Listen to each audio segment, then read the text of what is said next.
Good morning students, welcome back to Swabhiman academy coaching classes.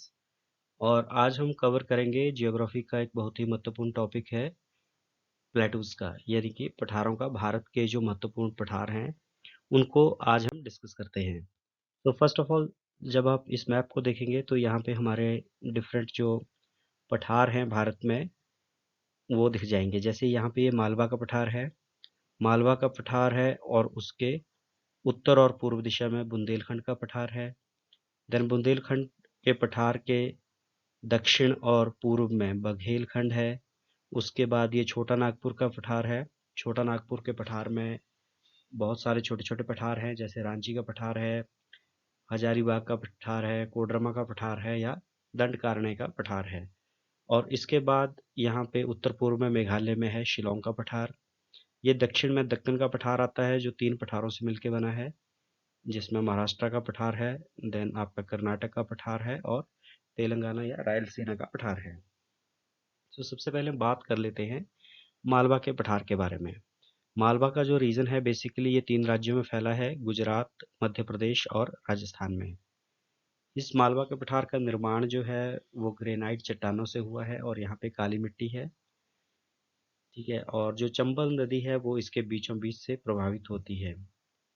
उसके साथ ही जो ये बुंदेलखंड का पठार है, बुंदेलखंड का पठार बेसिकली उत्तर प्रदेश और मध्य प्रदेश में है, यानी कि झांसी का जो एरिया है उसको हम बुंदेलखंड बोलते हैं।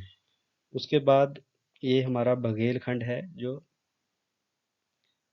उत्तर प्रदेश, पूर्वी उत्तर प्रदेश के नीचे यानी मध्य प्रदेश में है बेसिकली, और ये पूर्व की तरफ है। उसके बाद यहाँ पे हम अगर आगे बात करें छोटा नागपुर के पठार के बारे में, तो छोटा नागपुर जो है वो नागपुर से उसका कोई लेना देना नहीं है। नागपुर जो है वो महाराष्ट्र में है, और छोटा नागपुर बेसिकली एक राजा के नाम पे दिया गया नाम है।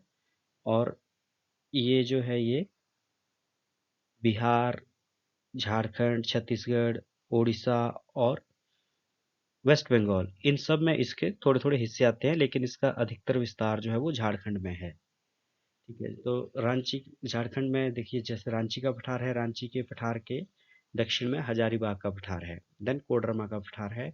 और ये जो दंडकारण्य का पठार है ये बेसिकली है छत्तीसगढ़ के दक्षिण में।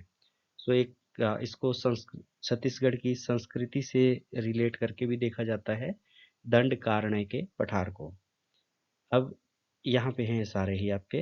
अब हम आगे चलते हैं और देखिए शिलोंग का पठार है। शिलोंग में बेसिकली गारो, खासी और जयंतिया पहाड़ियाँ हैं जो शिलोंग के पठार में ही आती हैं। इन शिलोंग के पठार में जो है आपका कोयला, लोहा और चूना पत्थर ये प्रचुर मात्रा में पाया जाता है। और एक क्वेश्चन जो लास्ट कमीशन में आया था कि कौन सा गैप है जो छोटा नागपुर के पठार और शिलोंग के पठार के बीच में स्थित है, यानी कि शिलोंग का पठार बेसिकली छोटा नागपुर का ही हिस्सा है, यानी प्रायद्वीपीय पठार का ही भाग है, बट ये राजमहल गैप के द्वारा अलग कर दिया जाता है। यानी पहाड़ियां हैं जहाँ पे ये जो बीच में गैप दिख रहा है आपको, इसको राजमहल गैप बोल सकते हैं। सो ये इन दोनों को अलग कर देता है। देन हम बात करते हैं अपने दक्कन के पठार की। दक्कन का पठार जो है वो भारत का सबसे विशाल पठार है। ये दक्षिण के 8 राज्यों में फैला हुआ है, और इसकी जो आकृति है वो त्रिभुजाकार है।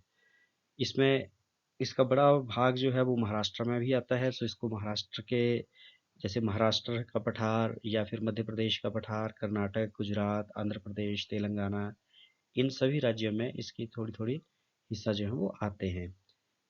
ये जो पठार है दक्कन का पठार, बेसिकली वो बेसाल्ट चट्टानों से बना है। ठीक है। और यहाँ पे काली मिट्टी पाई जाती है।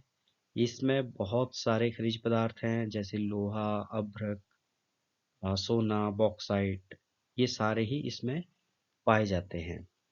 अब देखिए, इसके बाद अगर हम आगे बात करें आंध्र प्रदेश प्रदेश के पठार के बारे में, सो आंध्र का पठार जो है वो 2 भागों में विभाजित है। अब एक तेलंगाना का पठार है और दूसरा रायल सीमा का पठार है।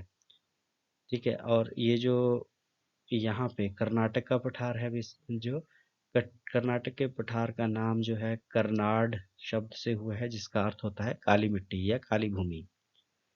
ठीक। और ये जो पठार है हमारे दक्कन के पठार की, कर्नाटक का पठार है या फिर छोटा नागपुर में कोडरमा के पठार हैं, ये धारवाड़ क्षेत्र में गिने जाते हैं, यानी कि धारवाड़ चट्टानें हैं यहाँ पे। सो जो कर्नाटक का पठार है वो यहाँ पे नीलगिरी की पहाड़ियों में आके समाप्त हो जाता है। और कर्नाटक में जैसे ही कर्नाटक का वर्णन आएगा तो हमें पता है कर्नाटक में लोहा और सोने के भंडार हैं। टीजीटी कमीशन के पर्सपेक्टिव से यहाँ पे एक ये पहाड़ियाँ जो हैं, बाबा बुदान की पहाड़ियाँ, ये काफ़ी इम्पोर्टेंट हो जाएंगी।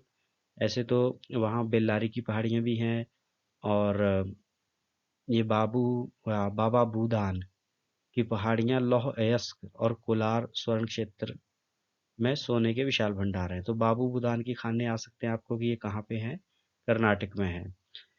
ठीक है, कर्नाटक राज्य की राजधानी बेंगलोर है, और अधिकांश औद्योगिक विकास केंद्र भी यही हैं।